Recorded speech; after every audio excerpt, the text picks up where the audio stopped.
Hello, and you are watching or listening to Two Grooms in a pod. I'm Cleo. And I'm Shannon. So good to. What's so funny? That sound like a robot or something? Uh, yes, just a little. Hi, Shannon. What you meant to say? No, How am I supposed to say it? just if that's you, You're picking that day. if that's you, and I'm Shannon. Okay. See what I go through? Okay. Uh, how are you tonight? I'm fine. It's going to be an interesting night, or interesting episode because we are having a guest on, our first guest. We have First guest? the founder of Bear World magazine, Richard. His name is Awesome. Richard. Awesome. And so we'll be talking to him later in the episode. You had a day yourself. Yes, I did. We've talked about this before. Shannon is in the process of trying to Find a car. get a new car. Yeah. And it's been a process. It's been a process. It was a little difficult. Mm-hmm. You sold your car today because you thought you were going to be going into Dallas to get the new car. So I thought. So you thought that didn't work out. But it feels like I just wasted my day just waiting and you didn't going through paperwork. And you sold your car. Yeah. Oh, I got to get that car off my insurance now. Yes, you do. Oh, girl, we can do that tonight. Well, you didn't pay. Did you pay anything? No, I didn't pay nothing, but I added it. Okay. Yeah. Take it off. Yeah, take it off. Yeah. But thank you for, adding me. Oh, it's nothing. Sorry, it just dawned on me. I didn't mean to. I didn't mean to. I may edit that out. I didn't even mean. Yeah. To put it in there. So yeah, it was frustrating and very busy today. But it felt like I didn't do anything. But I did do some things. You did. I sold my car, got up early, and did that. And you learned that the dealership is not the one. I kind of knew that before, but some are better than others, right? Right. Uh-huh. So my last run-in with dealerships was like maybe 10 years ago. So I haven't had to deal with them for a while. Yeah. So I kind of forget the whole process and the haggling and the deal making and I'm going to give you this. Oh, this is a great deal, but it's really not until someone else tells you that it is. Right. So that's why I try to go through my credit unions to kind of get a honest opinion because they don't have a stake in the game. They're not right. Well, they're for profit, but not in the same way. Yeah. So well, you'll get it. It'll work out for you as long as I stay open about what I want. I mean, now the clock is kind of ticking because we're down to one car. We'll be okay. Oh, I don't like the sound of that. That sounds like you're still in your casual mode. No, I'm getting a car this week. Oh, okay. All right. I'm trying to get a car this week. But yeah, I'm not being as picky as I was before. Okay. So I know what I want, but I'm open to other options. I'm still team Audi, Mercedes, BMW. But hey, I'm country boy, so I'm kind of simple. I don't know. I think I want to stay with my Jeep. I don't know.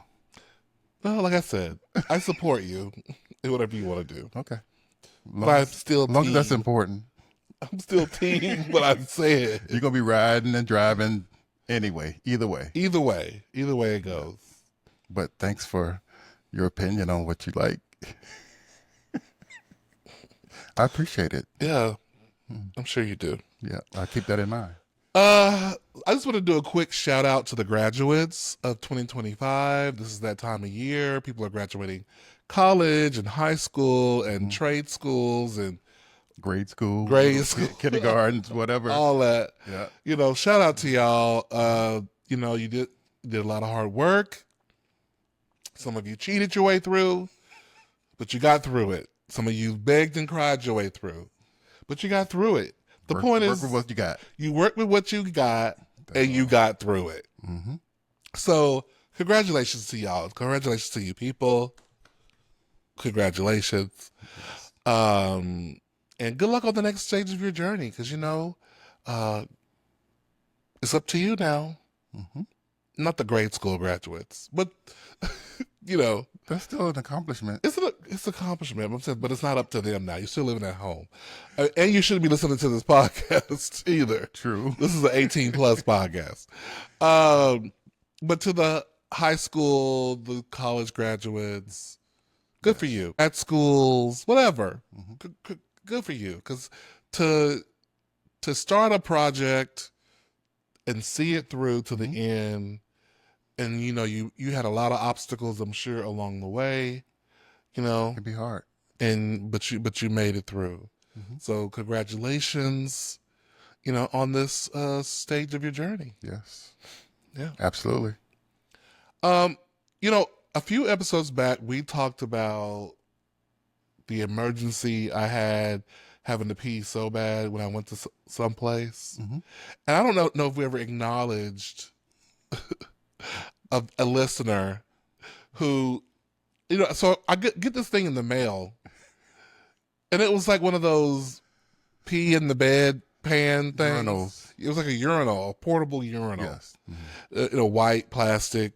And I was like, I don't remember ordering this. I mean, I thought about getting one. I was like, I should get one. Matter of fact, I did order something. You got something, yeah. And I need to put it in the car. Right. And I just, so a couple of days go by, and then Shannon's cousin reaches out and said, "Did you get my gift?"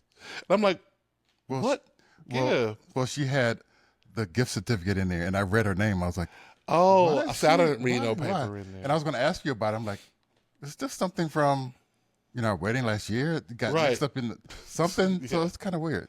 So she said that in the mail, and I was like, okay, it was intentional. Yeah, by her. And you had me thinking, okay, you bought it, and yeah, I thought I had bought it too because I had been planning on buying it. So that means he buys too much Amazon, and he doesn't know what he's getting.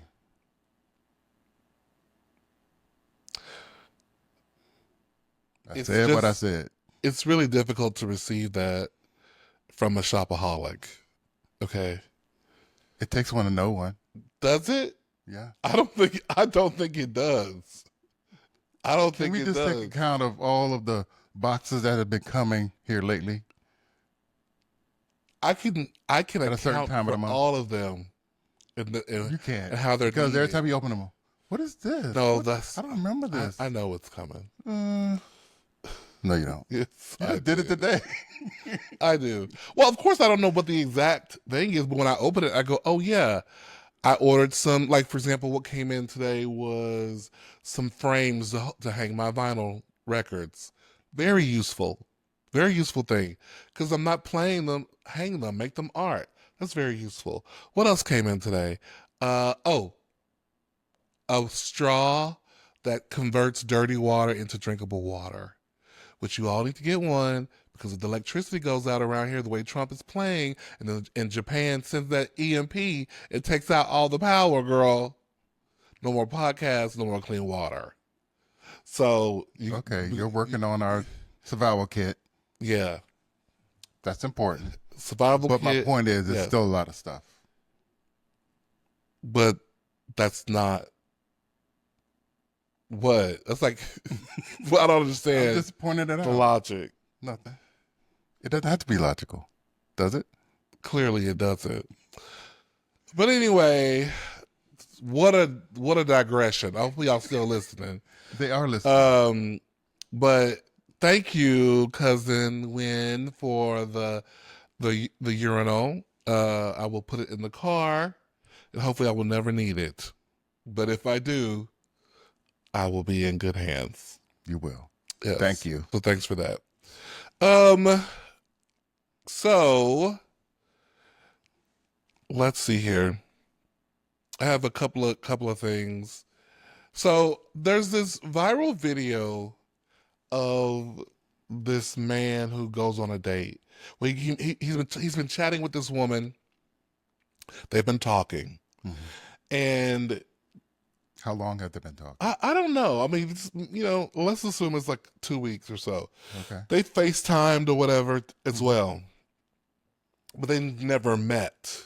Never met in person. Okay. So they go to meet in person for the date, and she records him leaving because he's like, no, you catfished me. And she's like, what do you mean? Why you say I catfished you? And it's because she never revealed that she had a baby hand. Okay. It was slightly deformed. I don't know if Okay. deformed is the proper word, right? But it is clearly not a normal, fully developed hand. Right. And he was just like, nope. You didn't tell me about this. I do not. And she's like, what, why are you leaving? Why are you leaving? Why, you wrong for this. Da, da, da, da, da. And so my question is, was he wrong No. for leaving the date when she didn't divulge that she had an unusually developed hand? So, or underdeveloped hand. You said no before I could even finish the sentence, like we were playing Family I'm not Feud. wasting time. So I'm just saying. Go ahead. He's not wrong, because when you get to know someone, you need to tell them almost everything about you, especially your physical attributes, especially for a guy. We want to know what you look like in, every aspect. When you don't have makeup on, when you do have makeup on, whatever. Yeah. So I think she left out an important part of her physical appearance. And I think he needed to know. So he shouldn't have just, as a gentleman, gone on the date anyway, even though he knew in his heart, like go on the date, see it through, be nice, be a friend. The nice person probably should have carried out the date. But, the kids aren't nice anymore.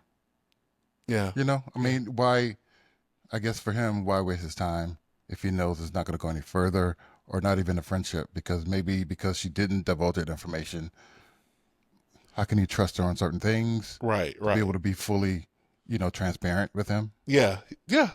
So I don't know. I think it probably was, a little rude.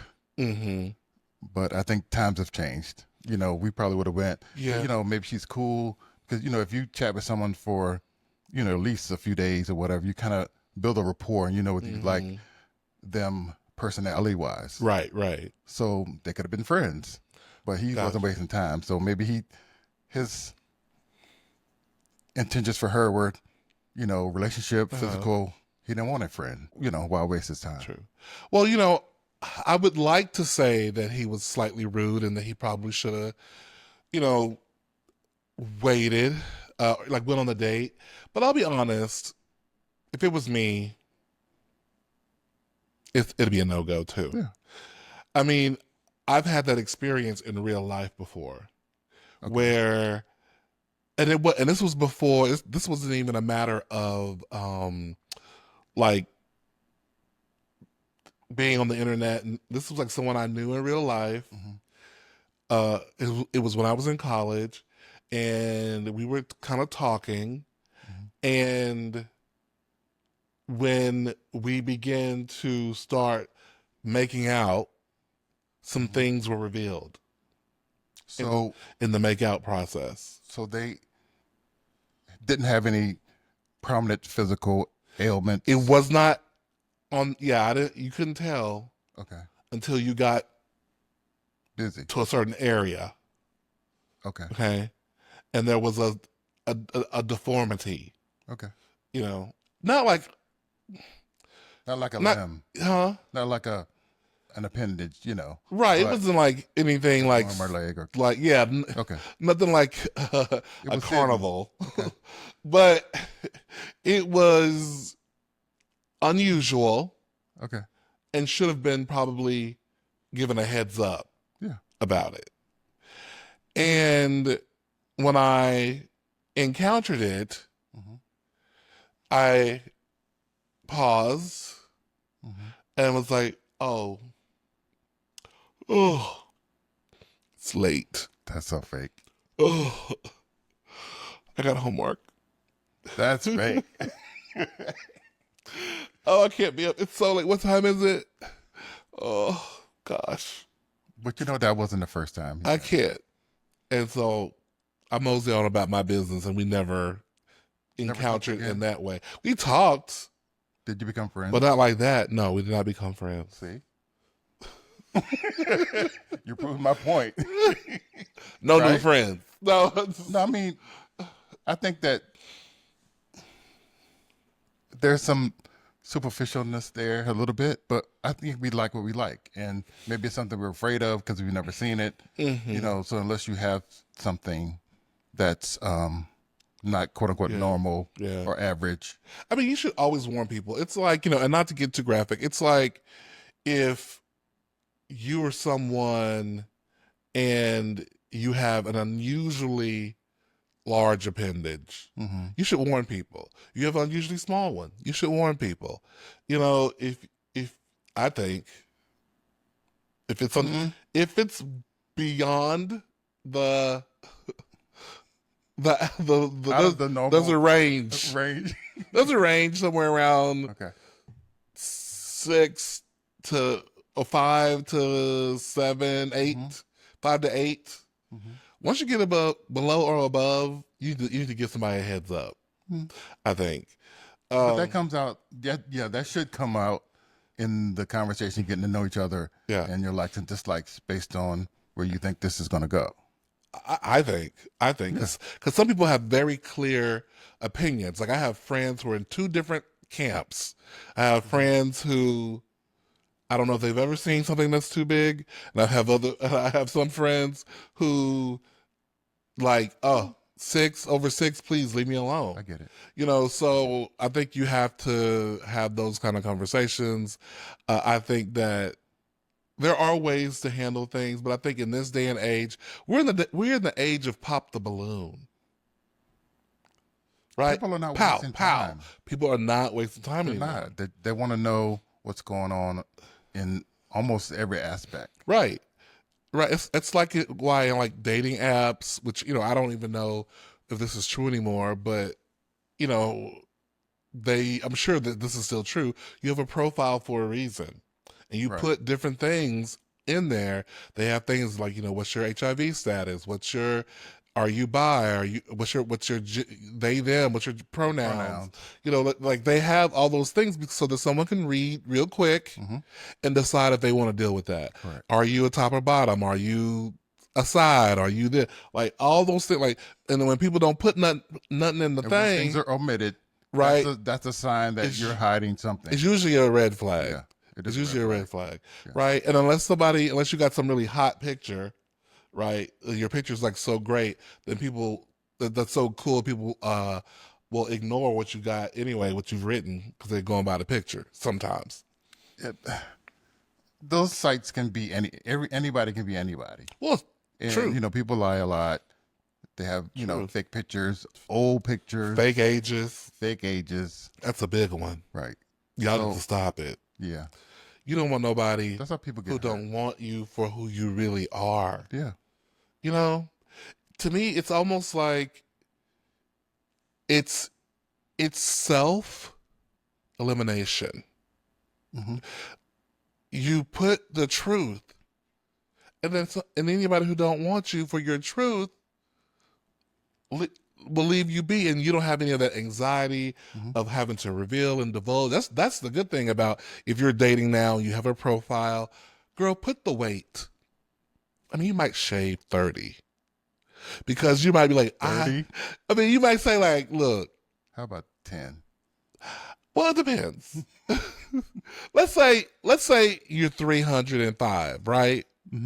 But you're like 299. But you're like, I'd look 270. Girl, go ahead and put 270 down. Okay. I'm gonna give you one of those. I'm gonna give you the range. You one of those. 0 to 30. What's the reason? Because depending on how tall you are, I don't believe in the 99s. No, don't put no 99s, girl. You gotta hit like a nice 0 or a 5. Yeah, be a real number.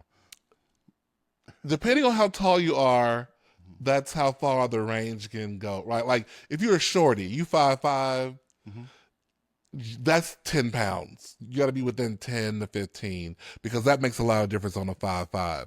If you're 6 foot and above, you can play. You can play with 30 pounds. My thing is, I'd rather get voted off the island, but see on the internet instead of in person. But the problem is, it's the problem. I'm a big guy, and I have always been told that I do not look as heavy as I am. Right. Right. So I will never put the real weight, because if you read the real weight, you're thinking, oh my gosh, but too much. But you got to be near. But I'm nearish. Yeah, it's not like I'm putting down 34 waist. Weight. Come on. Okay. Be self-aware, people. Be self-aware. Embellish. But you can't embellish, as long as that when they see you, it's not like you promised me Michael B. Jordan, but you given me who's a big star. Oh, the guy who played Cornbread in Sinners. You giving me him. You promised me Michael B. Jordan. You promised me Stack or Smoke. Right. But you gave me Cornbread. That's it.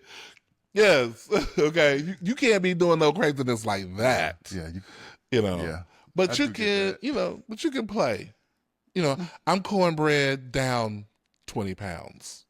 You know what I mean? I get it. I get it. Because sometimes, because that 20 pounds may take you out of the 3s into the 2s, and how people minds are about a 3 versus a 2 is a big difference. Or it may take you out of the 2s into the 1s, and it may, and you're on the cusp. Yeah, so I get it. So I agree with cheating right there. But definitely put pictures within. Yes. Within a year. You should, but I think people cheat within 3 to 5. Yeah, I agree. Yeah. 3 to 5 years. But if you're talking about 20 and 10. Oh, girl, insults. Insults, not even catfish. That is just a bold-faced lie. It's just the worst. Yeah, I don't like those. So. But I do get it. Yeah, I get it. So we here on 2 Grams in the Pod say, don't catfish people if you can't sell it when you're in person. Well, I think sometimes people are just playing around while other people are serious. Well, of course. I mean, that's why we got a whole show called Catfish. Yeah, definitely. But sometimes, if you're serious, though, we're assuming assuming people are serious. If you're serious about what you're trying to do and you're serious about trying to date people, then you gotta have a lot more honesty than deception. Yes. Everybody has, like, you put in your thing, oh, I love to travel, I love to hike. Girl, you ain't hiked. You have not hiked. Right? Never been to a mountain. You don't read. Oh, I love to read. Bitch, the last book you read was in high school. Or back then, I don't go out to clubs. I don't go out to clubs. As soon as you go in the club, everybody know you. Hey, right. You out from Thursday through Monday. So those kind of, okay, girls, you use your judgment. Use your judgment on those kind of things. Okay. So speaking of dating and using your judgment, so a friend of mine told us a story. Okay. But I've been telling y'all a story, and you can help me remember the story for the people. This is kind of a warning, because there's a new thing out here. Oh, maybe he didn't tell you, because I think he told me this on the phone.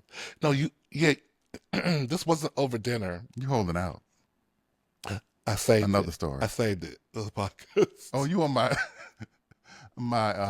what's your unvarnished reaction? Okay. So my friend calls me. I'm at work. Okay. Have they given you permission to talk about it?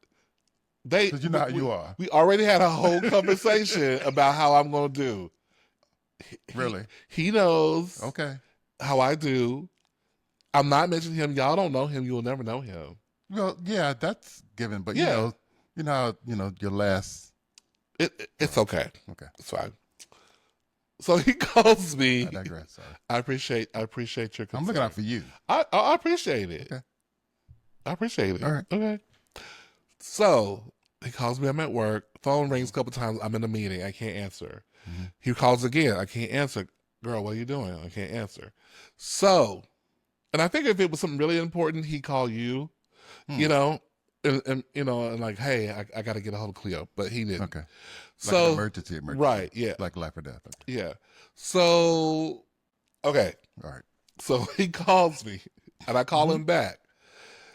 I say, friend, what's going on? What's the matter? He says, someone just tried to blackmail me. I said, what? What? Blackmail you? What are you talking about? So he says that he was talking to this guy, you know, he met online.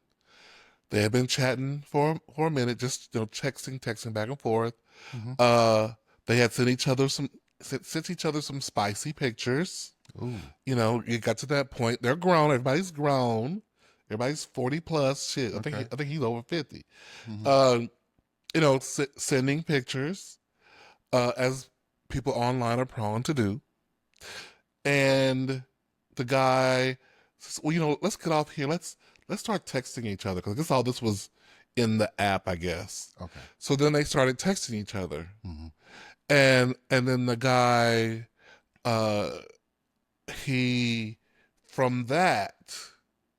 from them texting, next thing he knows, they texted like a couple times. Next thing he knows, boom, boom, boom. The guy starts sending him these messages. I know where you live. This is your Facebook page. This is where you work. All from his cell phone number. And the guy was like, and if you don't send me X amount of dollars by blah, blah, blah, I'm going to send these nudes to your friends and family. And my friend is freaking out. Wow. He's freaking out, right? That would be scary. Some scary stuff. Yeah. So that's why he was calling me initially. But when I didn't pick up, he said, okay. Calm down. What do I need to do? He said, I'm calling the FBI. So he called the FBI number, and the FBI number said, listen, it's okay. This happens a lot more than you think to people. Whatever you do not send him any money, because it will never be enough. And they'll keep on and keep on, you know, up in the money. Right. Okay, so don't send him anything. Have you sent him anything? No, I haven't. Okay, just block him on everything. And don't send him anything. And you're following the report with all the information. So ultimately, he goes back on the app to like message the guy, go like, how could you do this to me? Blah, blah, blah. The guy's blocked him already, because he was also going to report him. The guy, you know, blocked the account. And so my friend is like, now he's like, I will never, ever do that again. I will never send nudes again. I'm never sharing intimate pictures of myself ever again. That's a good idea. You know, it is. It's a great idea, and I think, or never send them with your face attached. Well, definitely that part. And maybe, I don't know if his face was attached to them, but just the thought of someone, if you send it to the person's family and says it's this person, they're going to know your body shape. They might not know what you look like without, you know, your piece, but they're going to know like, oh, that's his skin tone. That's his, you know what I mean? I mean, that's always been from when, you know, internet became really popular with the dating stuff. You never really show your face. Oh, well, yeah. When you're sending out nudes. Well, yeah. Well, I'm sure he didn't do that. That would be an amateur move. Okay. All right. I'm just assuming that it's just the fact that someone is saying, this is Schannon. Yeah, it don't have his head on it, but you recognize his shoulders. Wasn't me? Yes, you could say that. But yeah. It wasn't me. But so the moral of the story, he's lying. People, I would never do that. What? Yeah, I mean that's all you got. That's all Wasn't you me. got. He stole those pictures from me. My account was hacked. It happens all the time. But the point is that people saw your naked body. You don't want anybody to see it, and you don't want to have to go through all that stuff. For me, that's not. I mean, it's important and it's scary. But my thing is, as long as your face is not attached, there's some Anonymity to it. Yeah. I mean, I could definitely Photoshop. I could definitely understand that. Yeah, because you can Photoshop anything nowadays. Yeah. True. But I could definitely understand, even if you sit back and go, well, I can deny this and I can say it's Photoshop and I can say it's not me and I can, just the fact that you have to go through all that would be. It's an intrusion. Nerve-wracking. You know, that's not even the best word for that. It would be, I don't know, humiliating. It would be a lot, so many things. Yeah. So, you know, you young people out there are a different kind of generation now. So I don't care. So okay. I would just say, unless you're planning on a career as a sex worker, you probably should minimize the amount of, you know, your face being attached to pornographic materials. I think it's less issue with them because I've seen stuff, you know, full body, full face. Yeah, but a lot of times those people are people who are leaning into sex work. True. You know, true. On some levels. So I'm not talking about those people. I'm talking about people who got a 9-to-5 and who ain't planning on. That's not what they are trying to do. So I'm just saying, just be careful. Be mindful, be smart. Yeah. Don't put yourself out there like even that. Camming with people, like, you know, like streaming, FaceTime, because now people can like record that. Even if they can't record it on the phone, they can have another phone over here recording it, right? Because I know iPhone has this thing where it lets you know if somebody's recording the screen or something, and they won't do it without your permission. But girl, they could be hitting. There are ways. People have 2 or 3 phones, videos, video pins, video, all kinds of things. Just be careful and don't do anything on a camera that you can't stand behind, and that you're not willing to just go like, yeah, that's me. Giving myself a handy on camera, like, just if that's what you about, go for it. No shame. Right. But if it's not what you're about, be careful. Absolutely. You know, be careful out there in the streets because these people are vicious. If people would spend more time trying to actually get a job, like all that work he took trying to scam my friend, he could have been doing something more productive with his time. But he's doing because he's been successful before. Oh yeah. That's why he's doing it. It's easy, quick, in and out. You know, so then go to hiding again, right? And make new accounts. And just do someone else. Get somebody else who may be a little bit more gullible. Yeah. Right.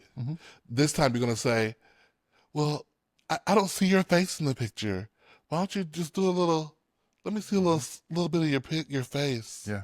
You know, I just want to see your face. Don't trust it. Don't do it, girl. Don't do it. Don't do it. Don't do it, girl. I mean, it's kind of, but it's scary enough that even if somebody you're serious with, you're in a relationship with, you have to be careful. Yeah. Because people are vindictive. Sour. Yeah. It's a good thing that whole revenge porn thing is now like a law. Okay. I guess it's a law. I don't know if it's a law statewide or nationwide, but check your state rules. But that's another thing. What happens if you send something to somebody from Texas to New York? That's interstate stuff, right? Is the law the same, or like if someone exposed you? It depends on if it's federal or not, right? Yeah, I don't know. But anyway, just don't do it. Right. just don't do it. It's just not. It's not worth it. I mean, I guess you got to trust people unless you have a deep relationship with the person, right? And maybe even then, don't send the picture. Just like, let's go live. If you have a deep relationship with the person, and I mean you've met them in person. But we've seen so many videos between even married couples doing things and then somebody gets mad, gets divorced, and they're sending all that. Right. You know, have you learned anything from Johnny Depp? What's the girl's name? What Johnny Depp and what's her name? No, but my teeth are so white. You digress. Yes. Why are you using it? I'm not. I don't know why you're not using it. You the one got it for me. Your teeth are white too. I don't know if they're as white as yours. Not white as mine. Because I'm using the coconut whitening thing. Strips. Yeah, white strips. And my Sensodyne whitening because I'm old. And I need Sensodyne to protect my teeth. Oh, you 50 plus people, y'all just gums. Since you brushing your gums to oblivion. I don't brush them to oblivion, but she do get hit. Yes. Okay. One little last thing before we get into our interview with Bear World, with Richard from Bear World. Are you competitive is the question. And if you are you competitive all the time? Or are you competitive with just some things? And what makes me think about this is the other night I went to bowling with some people from work. And somebody was like, oh, we're just bowling, right? We're not really paying attention to the score. That's the setup. And I said, of course we're not just bowling. There will be a winner. Okay? And somebody, would get a strike and I would say something like, oh, congratulations. You made a strike. Or someone else would get a spare. All sour. I'm like, oh, good for you. You got a spare. And out of like the 10 people who played, I probably came in like 6. And that's not good for him. And that is not good. That is not good. Shannon and I will now be going to the bowling alley to practice. You need your own bowling ball? I need my own. That was a big problem. I almost bought you one. That was a big problem because none of the holes fit my finger. I'm up there gripping the tips of I'm like bowling with the tips of my fingers. I need my own bowling ball. All right. Bag. And glove. You need to go to my brother's house. He has like 100 of them. But you need to get yours. I need my own. I need it fitted to me. I need it so I can wear them hoes out next time. Because I know I bowl better than that. I was bowling with a handicap because my hand couldn't fit the bowling ball. So are you competitive? I'm very competitive, but I feel like people were judging me because I was competitive. Like I'm playfully competitive. Like that whole like, oh, you got to strike stuff. I'm just playing. I'm just, someone will get a strike and I go, boo. That's what I do. That's what I do. I have attitude. And someone was like kind of shaking their head like, oh, why is he so competitive? Why can't we just have fun? I'm like, that is fun. That's how I grew up. Fun was being competitive. Fun was talking trash. Yeah. Fun is winning. Okay. Fun is winning. Fun is winning. Fun is trying to win. Yes. Fun is there's even even if you had fun along the way trying to win and you lose, losing is okay. Because it's okay in the end because you were just losing. Really was never okay for me. It's not give you nicer.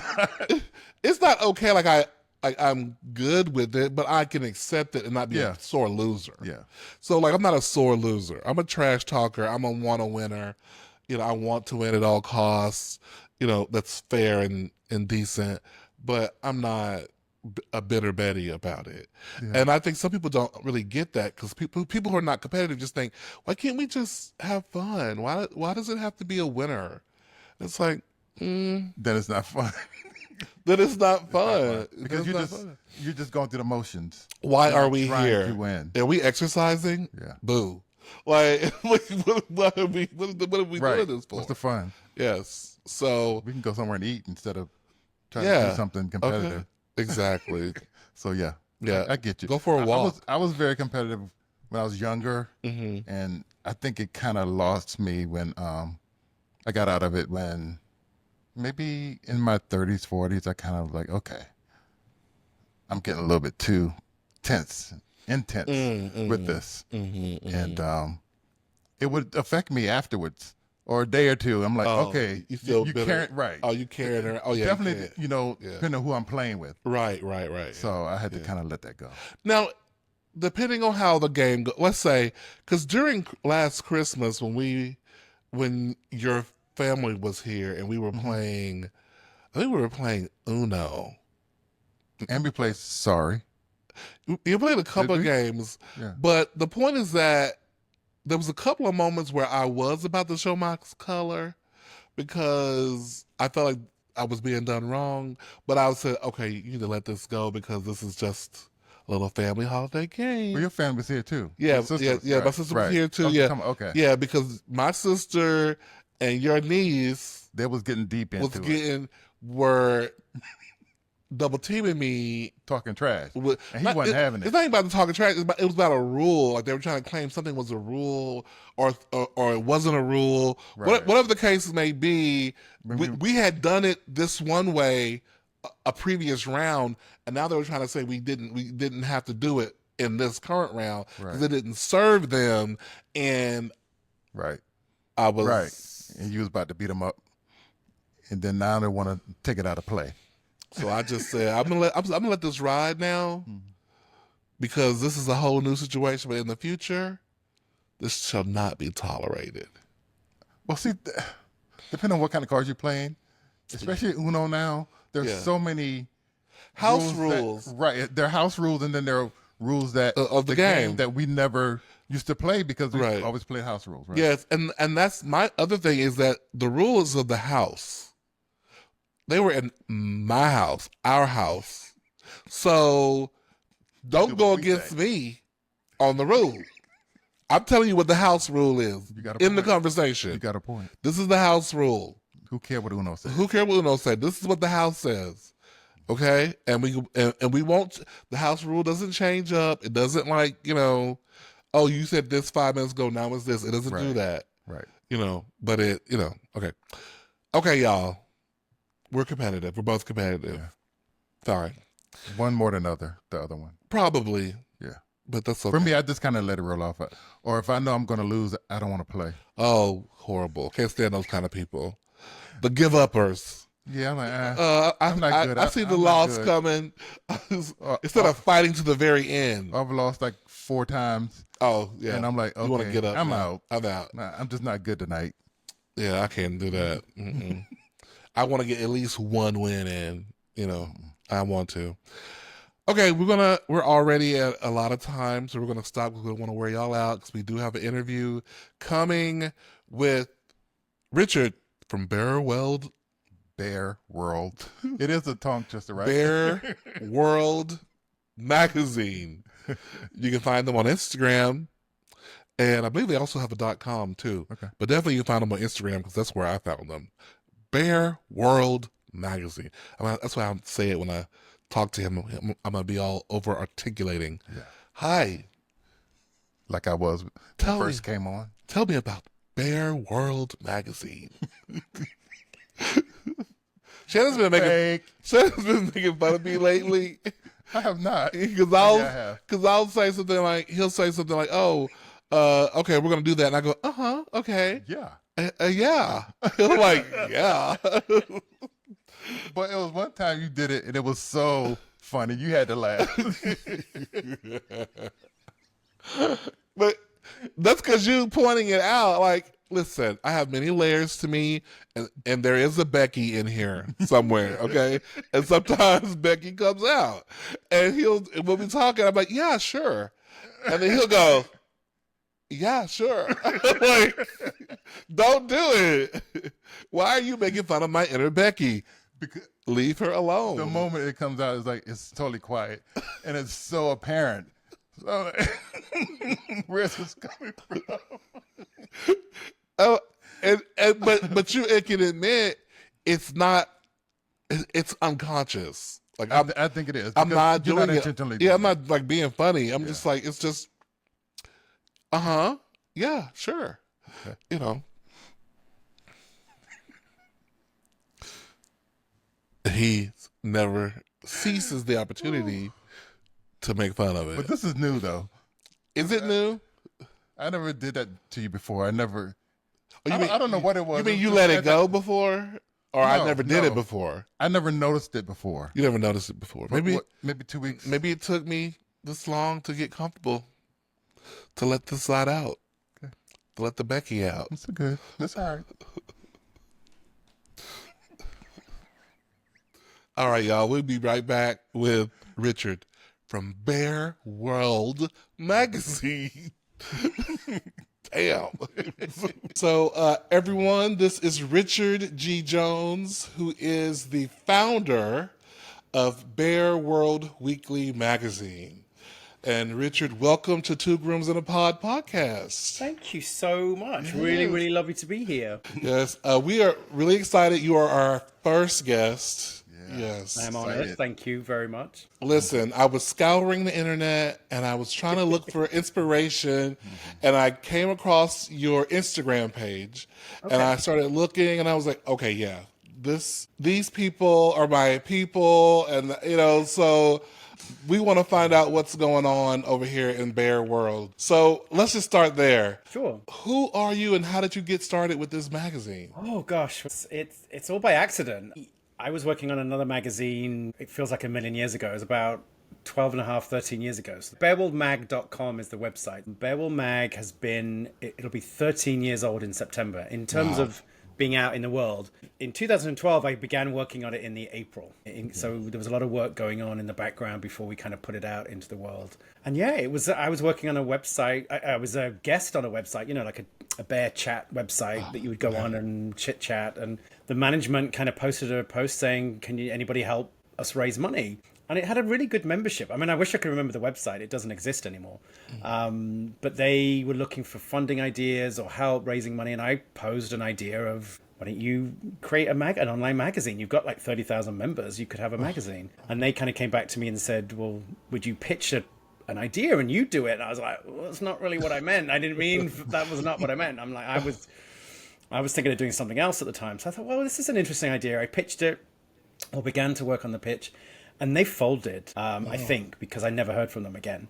And I think that the idea was good, but it wasn't going to make them a lot of money very quickly. The idea was that I would own the magazine, I'd license their name, and I'd share some revenue with them. So a great idea, but wasn't going to maybe make them the thousands they needed immediately. So I left it for a while, and I kind of waited. And after a kind of a sensible time, I thought, well, I'm going to change the name and make it mine and do it anyway. I'd done all this work. Right. And that's how it started. That's the story.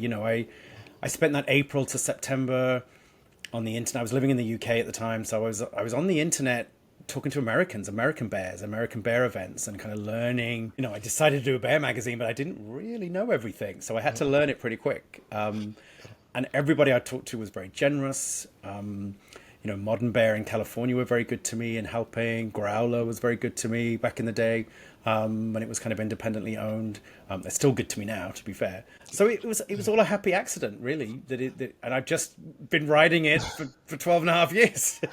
What I really love about part of this story is the fact that you didn't wait to be perfect. You didn't wait I have all my ducks in a row. It was like, okay, the door's open, and then you just walk through the door. I mean, was there any degree, and I'm getting off our planned questions, but was there any degree of fear, trepidation of, a lot of times fear of success or failure keeps people from taking chances. And so it's a good question, because I think I never saw beyond the first month. I never really thought, I didn't have a 5-year plan or a 10-year business plan. I just was like, let's do it. Let's make a magazine.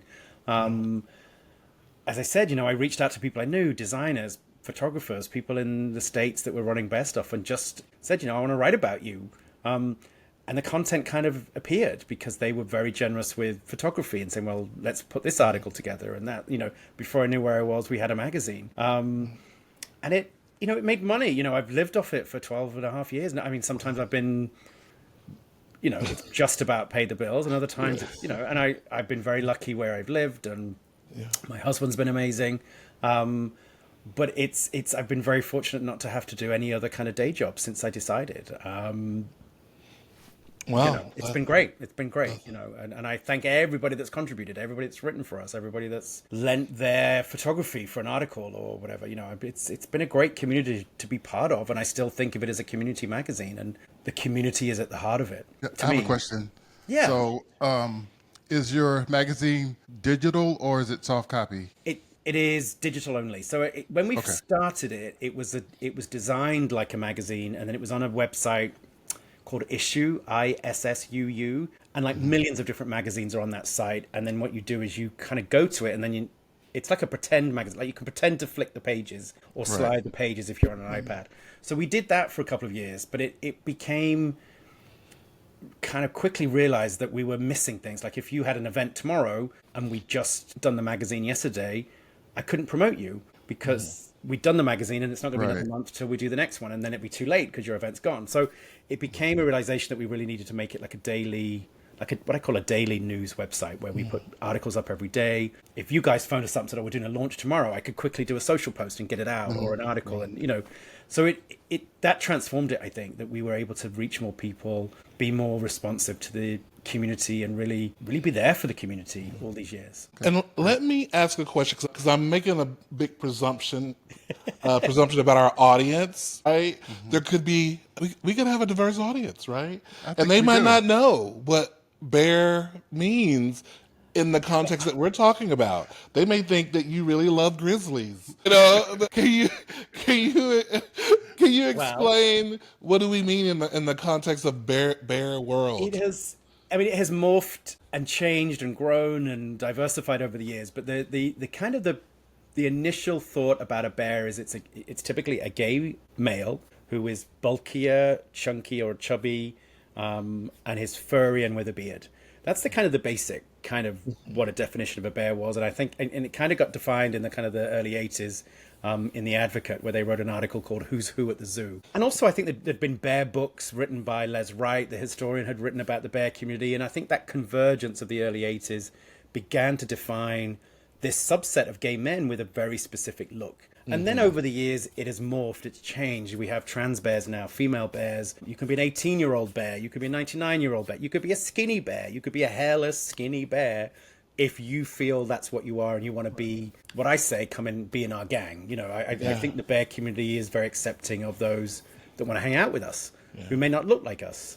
There's a lot of people that don't look like bears but find bears attractive. So over the years, it's more of a mindset than a specific, you have to be this body or you have to be this look. I think the look informed it because it was a more blue-collar look. It was a more, if you think back to media of the 80s, thin and tan, that kind of Hollywood tanned perfection was what the whole world's media, gay and straight, was telling us that you had to look like.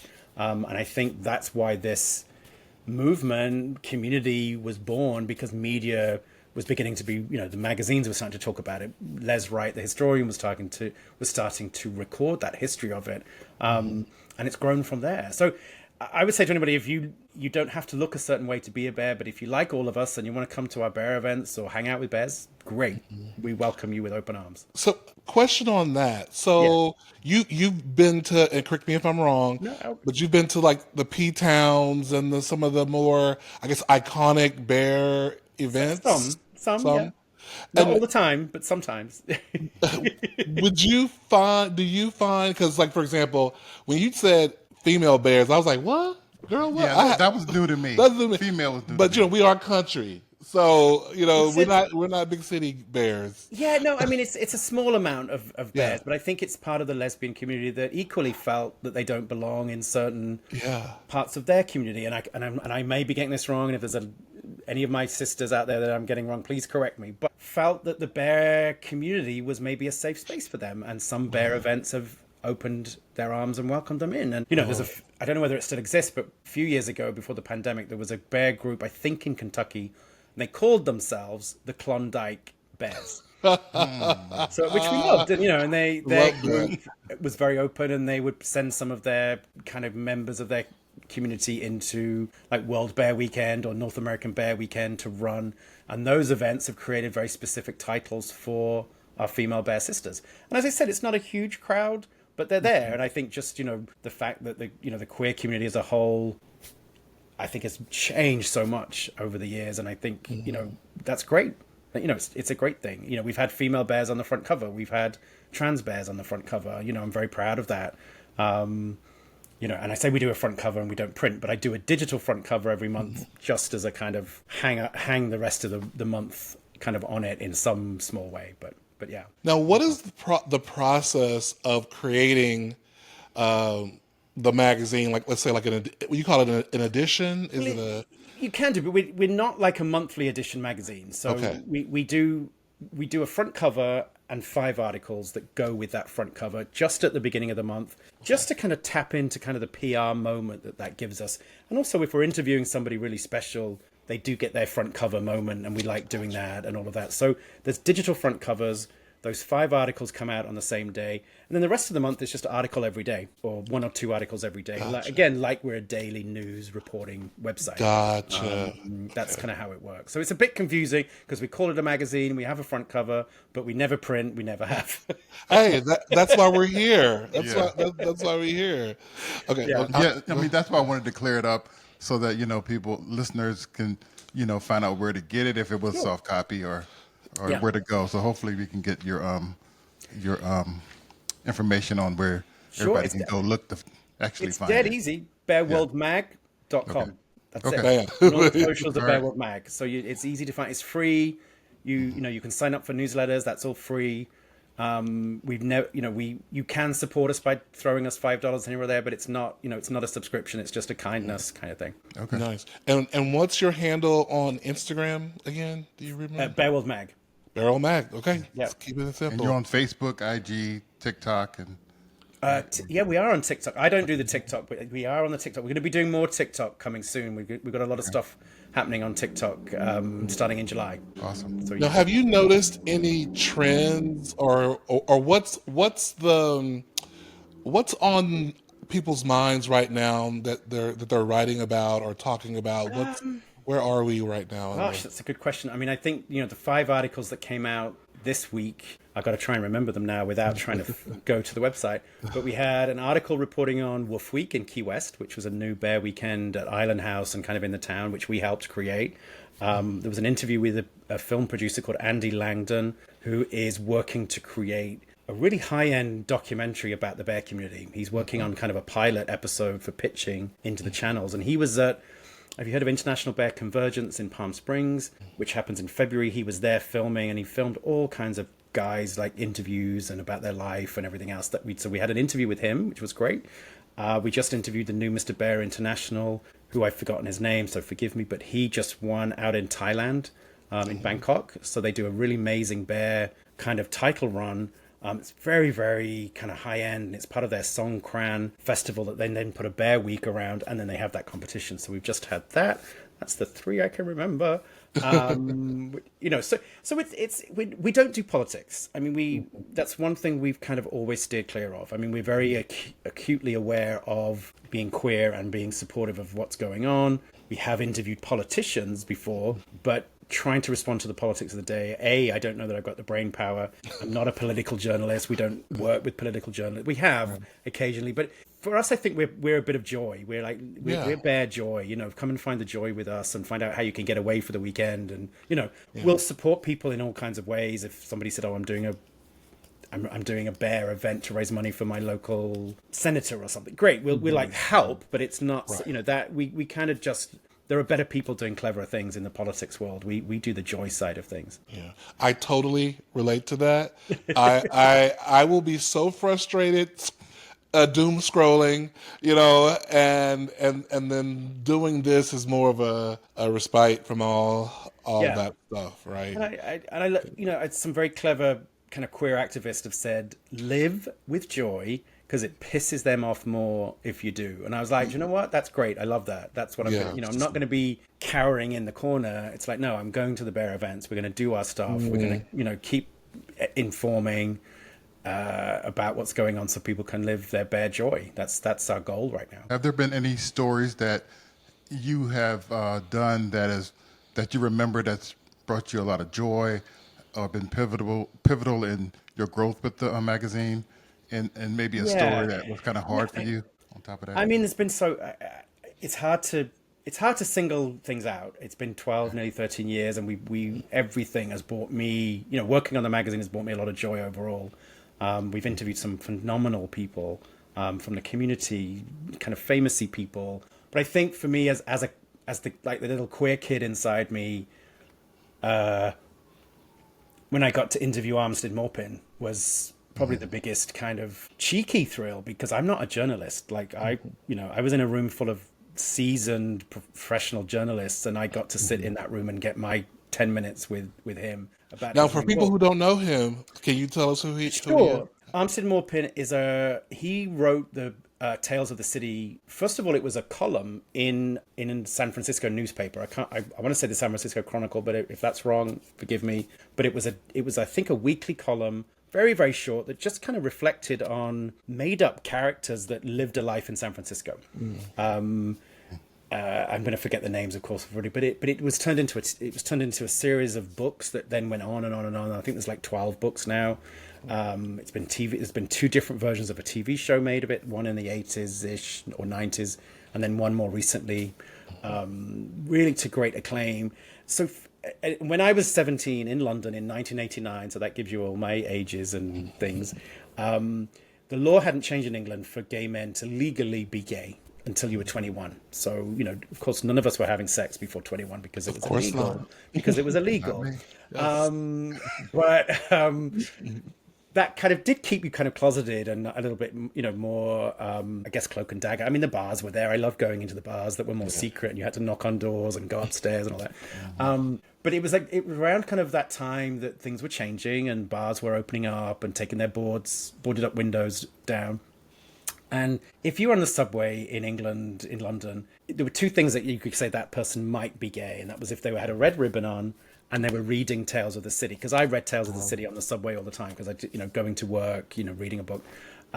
So to me, just that, and the life that it portrayed in those books was a very happy, free life. Like people were dating, people were not worried about anything. It was pre-AIDS. I think that came along later in the book. So it just showed a kind of golden, I don't know, future that maybe I could live one day, even if it wasn't in San Francisco.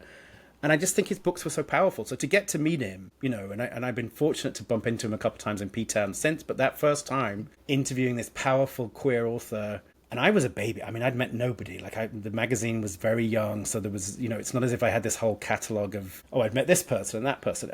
He was the first, and it was just lovely to have that time with him. He treated me very well and was very aware of my nerves and just was generous with his time and gave a great hug. And and I just cherish it both personally and professionally to this day. It's always great when your heroes are nice to you. Absolutely.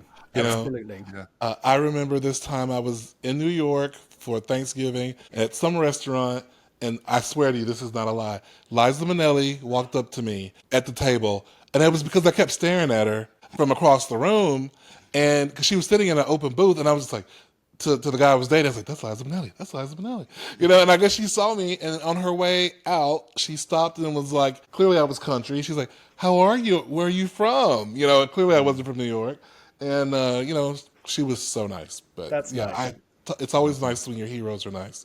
So what are you looking for? Well, actually, before I get to what you're looking forward to, I did have another question that came to me about the struggle. Because entrepreneurship, I always bow down to entrepreneurs.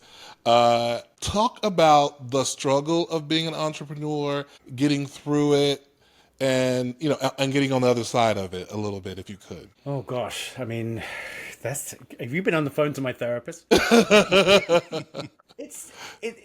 It's tough. I mean, it is tough. It is tough because the buck stops with you. So it can be really tough. And I wasn't a businessman beforehand. I wasn't, this was all, as I said, it happened all by accident. I don't have a business degree. I don't have any degree. I never went to university. I left school at 16 and wanted to work. I didn't want to do further education. I did like a little bit, but not anything really serious. Yeah. So I come at it from a very roll your sleeves up, get on with it, and fortunately, along the way, I found people that help. You know, you need a good accountant, you need a good lawyer, you need a good bunch of friends to cry on their shoulder. But I've been very fortunate that the community has been part of it too. You know, that I'm not doing it just for me. There is a community that looks at us and that we have to be responsive to, and that keeps you going. It really does. And I think, you know, in the dark times where you think, oh, it's just too much, I'm going to throw the towel in, you know, and you know, I think we all have those moments, even if it doesn't go beyond that moment. But typically that's when I got the lovely letter from a young cub or a young bear who's gone, thank you for Bear World magazine. Like, now I know I'm attractive, or now, you know, and it's like, they always came at the right time to kind of keep you going. And queer media is tough, you know, raising the money can be tough. But again, I have good colleagues, and I'm not frightened of picking up the phone and talking to a CEO. I never have been. I've been very fortunate that that's never kind of scared me. So yeah, I mean, it's tenacity. It's just, don't, you know, as a great British saying, I think am I allowed to swear on this podcast? Yes, you are. You know, just don't let the bastards grind you down. It's, you know, and if you can have that attitude, and some days I don't, but I'm lucky that by the next day I've bounced back and I'm getting on with it, and I've found either a solution or I'm ready to find a solution to a problem. Totally. Now, what advice, because you mentioned the young gays coming to you, the young cubs, what advice do you have for the young cub watching right now and going, okay, I'm heading to the next stage of my life, and you know, maybe I don't necessarily feel so hot, maybe I don't know if I'm smart enough, if I'm pretty enough. What advice do you have for the young one, or even the old girl who's still thinking that way? What advice do you have for them? Yeah, I mean, I think in my, you know, I'm 53, and I didn't really feel attractive until I was 40 when I started Bear World magazine. In some way, I was chasing youth. I was chasing a career in television where I knew I was too old and too fat and not good looking enough and all that. And I don't say that in a kind of a woe is me. You know, television is very hard, and they don't mess about, and they'll tell you if you're not right. You know, I had a lot of fun trying that, but it just didn't work. I kind of found Bear World magazine at the same time I found myself. You know, I was living in a place in Britain called Northern Ireland. They had a bear weekend in the kind of capital city, Belfast, the same weekend as Pride, and I was working in the kind of media world, and I was helping to host the Pride stage in Belfast. One time only. It's not a career that I had, but my partner at the time, my TV husband, we were kind of a double act. We were always clean shaven. We were very smart and very kind of dapper, and you know, blah blah blah and all that. And I'm like, it's Bear Weekend, I'm keeping my beard. I'm not shaving my beard off this weekend because it's Bear Weekend as well. We're on stage for 3 minutes. I'm not, you know, and we kind of had an argument about it. You know, it was that kind of, but that's not who we are. And I'm like, no, this is Bear Weekend too. I need this. And it's kind of that time where you kind of, you know, you put yourself in a place where you know you have a chance to be attractive, and that feels banal, but don't. If you're a cub or a queer person who you don't feel attractive, somebody finds you attractive. Everybody finds somebody attractive. It's don't just rely on the media. The media has different rules, but you know, find blogs, find stuff like us. So, you know, if you're not a bear and you're listening and you say, well, what do I do if I'm not a bear? Find the blogs about body positivity that's not just about maybe being bigger. You know, I think the youth don't need the advice. I think they've got it, actually, as I think about it. The youthful queer community, like, don't give a shit about the old rules or they just do what they want. And I think as much as I'm giving advice, it's kind of giving advice to people who haven't found that yet. Like, find your tribe, find the queer community that's nearest to you, even if it's online, find it, because that's where you'll hopefully be reflected. And I think the younger queer community just don't buy into the old-fashioned ideals of beauty anyway. You know, I think, you know, you see that people are doing more, I don't even know if it's the right term, but, you know, playing with gender, playing with clothes and makeup. That's just what you put on. It doesn't mean you have to be female to wear makeup. If you want to wear makeup, wear makeup. You know, all of that, I think, is changing. And I think even in the bear community, you're seeing some of that. You know, somebody who just won a title at TBRU is non-binary and kind of slightly femme-presenting bear cub. You know, so it is evolving, and I think it's don't look outward, you know, in terms of the world, look into the queer community. I think that's the best advice I can give, as general as that sounds. But find us, find your tribe. It sounds so old-fashioned, but it works, I think. Awesome. Do you see your magazine growing or expanding? And if so, like, In what ways, areas, or what have you? Yeah, I think the one piece of expansion, I'm just going to take a sip of water. One piece of expansion that I think we're going into is more short form video content. So we're launching something in July, touch wood, called Bear World TV, and it will be a series of bears hosting a 2-minute episode every week about something within the bear community. So it will be just very visual, very almost podcasty, I guess, but very much on camera, very much kind of talking out to that audience. I think the community, or like so many of our communities, just respond well to visuals and videos and reels and TikToks and things. So I think that's something we're working on. We think, you know, our audience will respond well to that. It's more shareable. People will share a video. They won't share an article, but they're likely to share a video, you know. So that's something we're working on. Great. So, well, that kind of took my question about what's next. But that's okay. I'm happy to share. We got what we needed. Anyway, yes, it's a team. But so let's. It's been really great talking to you. We don't want to keep you too long, but let's remind the people. First of all, before we remind the people of your socials again, is there anything that we didn't cover that you want the people to know? They're like, hey, I want to point this up. I'm not sure. I mean, you ask great questions. I'll give you that. You know, you're good at your questions. You've done your research, so well done. If that's not too patronizing, but I feel very warm in your company, and I think you've asked some great questions. I think if people want to know more about me or they want to know more about the bear community, just come to bearworldmag.com. You'll find all our people. You'll find loads of different content. And also, we're very easy to get hold of. If you want to message us, if you want to email us, please do. If you've got a story, we love it. We love to respond and write about things going on in the community. We don't hear about everything across the whole world of the bears as much as we'd like. We're content driven. If you've got a bear event in your town and I've not heard of it, please let us know. We'll see if we can help promote it. Or you just want advice, I'll actually email you back. You know, if you ask for advice, I'll email you back. You know, so yes. And I will say he's very responsive, y'all. In the DM, I timidly wrote to him. Oh. Well, I didn't know who I was writing to. Timid?